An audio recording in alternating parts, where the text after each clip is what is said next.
Alright, hello. This is going to be my 1 month video update after I've moved in.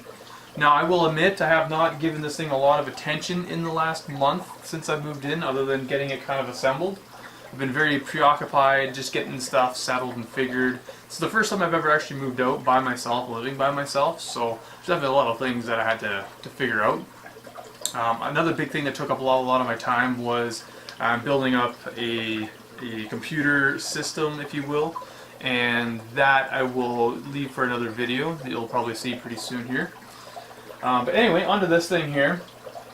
Basically, I got it all set up. I didn't even have the cap on for probably the first 3 weeks to even close to a month, so I didn't have any lights going.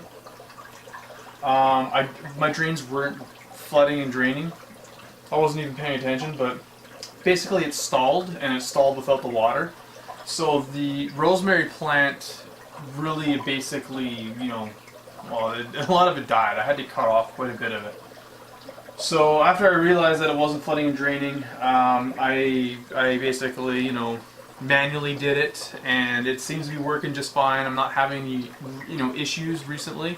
However, I do want to get in, remove all this, and address the cap that's in there. Essentially, I just don't think this is going to work. I'll do a little drawing right here. So this is what I think is the problem, is I have this air tube that's going down and it's attached to a piece that it's attached to. And then I have that glued into the second bit. And what's happening is I think this is too low and it's not really allowing a lot of room for air to get in there. So when it works, and it has, for the most part, worked for the longest time. But like I mentioned earlier, it has been giving me some problems. So what I want to do is basically cut it off and give myself more room for air to get up there. And I think it'll be pretty easy to do. And I think once I do it, it may not be bulletproof, but I think it should be enough that I can confidently put plants back in here. So anyway, I got the lights set up here. Again, I had to cut off a couple inches off the top. Can't quite really see that. So I had to cut down a couple of inches to give room for the ceiling. But for the most part, that's not really going to be a detriment to the build. I got rid of my other bigger plants, and I know I'm just going to have to deal with having shallower plants. I mean, this can go up. Ooh, that's pretty warm. This can still go up probably another 6 inches or so if it needed to. So there is still technically a lot of space in here to grow things in. Whoa. Yeah, something else that I noticed too when I was putting this back together, the lights, is when it's hanging and sitting there, it works just fine. But it does come apart pretty easily if I were to have to muck around in there. So I want to try to secure that better. But anyway, I planted some onions in here, and they didn't get quite enough light. I put onions probably a good week or so before I put in the lights, and what happened is they all grew chasing the lights the little bit that I did have in here. And I think what happened, and I'm not a plant expert at this point, I don't know, they're not doing too good. This one here, ironically enough, was doing all right. I mean, it shooted up, but it's something's missing. It's not happy. So there's a chance I might have to pull them and replant them. I got some other ones that are in there that may be doing a little bit better, but that's something I'm going to see. So it's still, I mean, if there's any gardeners out there or anybody even with aquaponic experience that has done indoor growing and could even make some suggestions, leave them in the comments, get a hold of me, tell me what I should probably be doing, because this part has been a huge, unfortunate, quote-unquote failure. It's not to say that it doesn't work. I've proven that things have grown quite well, but getting things to start is the challenge. So the fish, yeah, let's bring that down a bit. Alright, so the fish did survive the trip and everything. They did get themselves stabilized. However, the yellow one, or sorry, the white one, I have noticed has been a little bit stressed. About a week ago, I added about 12 liters of water to the system, kind of in a, or no, 9 liters of water in a 12-hour period. And I mean, it went through that filter that I had, and you know, it's all room temperatured. But after that, this guy here is like, I can still see it. His rear fin is just kind of not as good as it used to be. And I do think, and I mean, I don't have a lot of fish experience, but I do think I'm seeing some missing scales, mostly on the white one. The orange one still looks pretty decent. I mean, there's still some. So I'm thinking there may be some stresses that they are going through, and again, I don't know if they're hitting things.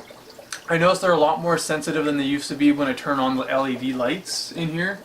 So I try to, you know, I don't know. I mean, I gotta turn them on at some point, right? But they seem to get more spooked. I did have one of my little guys actually get sucked up, I'm assuming from the top somehow, and into the, not necessarily into the bottom, well, it went into the bottom, but into my solids filter. And that was a little unfortunate, but fortunately enough I was able to retrieve it, and it seems to be doing just fine. So I'm going to make a little adjustment to make sure that doesn't happen again. Okay, so what's next for this project? I certainly want to finish up that top part. I basically just drape one of the silver sheets in front of it so it doesn't affect me. I still need to get fans for the top. I want to get much quieter ones. The next video, update video on this, should have that done. However, I've got a lot of other projects that I'm also working on simultaneously, so I don't know for sure. But I should be putting some weight to making sure this thing's getting going. Because once I do the work and things are doing its thing, then like that's what you want to see, right?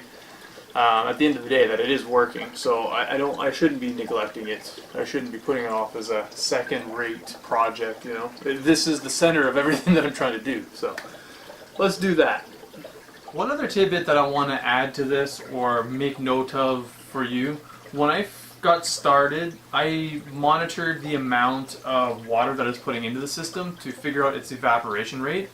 And the last time I did my math, it was about 850 milliliters a day of evaporation, which seems pretty high. It's not something I was expecting, right? I would have thought maybe 100 mils, like, you know, how much evaporation is really going on. However, it's been positive. I've noticed it helps keep humidity levels up without exceeding them. Like right now in my place here, we're looking at 54%, so there's really no problems there. In the other place that I was at, I found that the humidity levels were much higher, but I think that was mostly due to the fact that the door, like it was just a much smaller place, and where the door was and everything, like it was what it was. And in the old place, I think it increased the humidity by maybe 10-15% based off of what I'm reading there. So it wasn't like it's a lot, but it helps at preventing things from getting too dry. So it's actually been a big bonus. But yeah, I'm not going to monitor how much it goes in, because like I said earlier, you know, I was stressing out the fish by just putting too much water in there all at once. Now I've never done a complete or 30% water change that they do in traditional aquarium setups. I have no experience in that. I don't know exactly what that takes, other than a lot of, the chore. So I've never really had to deal with that, and I don't know why adding a little bit is causing stress. So who knows?